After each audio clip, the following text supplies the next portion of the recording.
नमस्कार, प्रणाम, हर हर महादेव, जय शिव काशी। कैसे हैं आप लोग, कहाँ से हैं, ज़रूर बताइएगा। आज मैं आपको बताने जा रही हूँ चैत्र नवरात्र के घट स्थापना की विधि।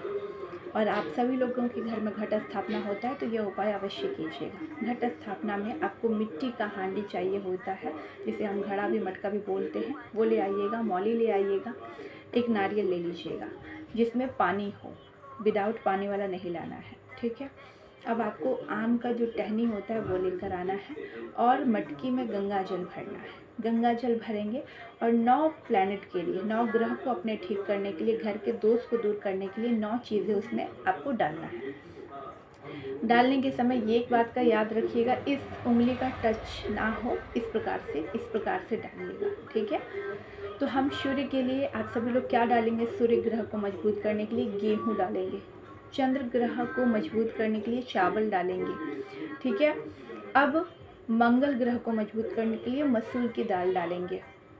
बुध को मजबूत करने के लिए इलायची डालेंगे, या तो आप मूंग, हरा मूंग डाल सकते हैं अगर इलायची नहीं है तो। आपको बृहस्पति के लिए क्या डालना होगा, हल्दी एक चुटकी डाल सकते हैं, ठीक है। शुक्र को मजबूत करने के लिए क्या डालिएगा, गाय का घी डाल सकते हैं या शक्कर डाल सकते हैं, जिसे हम चीनी कहते हैं, वो भी डाल सकते हैं, या खांड का प्रयोग कर सकते हैं। शनि के लिए आपको क्या डालना है, काला तिल डालना है, ठीक है। और आपको शनि का मैंने बता दिया, अब मैं आपको बताती हूँ राहु का जौ डालना है। केतु के लिए आपको सफ़ेद तेल डालना है। ये 9 प्लैनेट के लिए आपका हो गया। इन सभी चीज़ों को डालना है और गंगा जल भर के आम की डली लगाकर नारियल में मौली बांध कर आपको स्थापना करना है इस प्रकार से। और जब आप स्थापना करते हैं तो उसके नीचे अक्षत जरूर छोड़ें, खाली कभी नहीं छोड़ा जाता। इस प्रकार से, इस विधि से पूजा कीजिएगा जैसे मैं बता रही हूँ। आपके घर की वास्तु दोष भी दूर होंगे और आपके जीवन में जो चीज़ें नहीं सही चल रही है वो भी सही होगा, क्योंकि 9 प्लैनेट को आप मजबूत कर रहे हैं। इस प्रकार से आप विधि करेंगे जब अपने घर में चैत्र नवरात्र पर आप घट स्थापना करते हैं तो आपके घर में ताला नहीं लॉक हो, इसका पूरा ख्याल रखिएगा कि आपके घर में कोई ना कोई एक इंसान घर पे रहना ही चाहिए। आपके घर में ताला नहीं बंद करते। क्यों ऐसा करना नहीं चाहिए, आप माता को आमंत्रण देते हैं कि आप हमारे घर पर आइए, और उसके बाद अगर आप ताला बंद करके चले जाते हैं तो माँ नाराज़ हो जाती है। जैसे मेहमान हमारे घर आते हैं उसी प्रकार से अगर जब हम माँ को आमंत्रण देते हैं और उसके बाद हम घर का ताला बंद करके कहीं चले जाते हैं तो ये सबसे बड़ी दिक्कत की बात है। नहीं जाना चाहिए, जितना हो सके नहीं जाना चाहिए।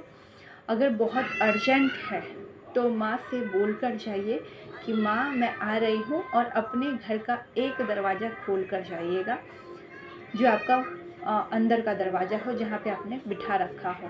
इतना ध्यान रखिएगा, बहुत अर्जेंट हो तब, वरना मत जाइएगा। इस बात का पूरा ध्यान रखिएगा और आपके 9 ग्रह मजबूत होंगे, आपके घर के वास्तु दोष दूर होंगे। इस प्रकार से, इस विधि से चैत्र नवरात्र में आप लोग पूजन कीजिएगा। 10 महाविद्या के बहुत सारे उपासक बनना चाहते हैं या उपासक पहले से होते हैं तो उन्हें सिद्धियाँ करनी चाहिए जब भी नवरात्र है।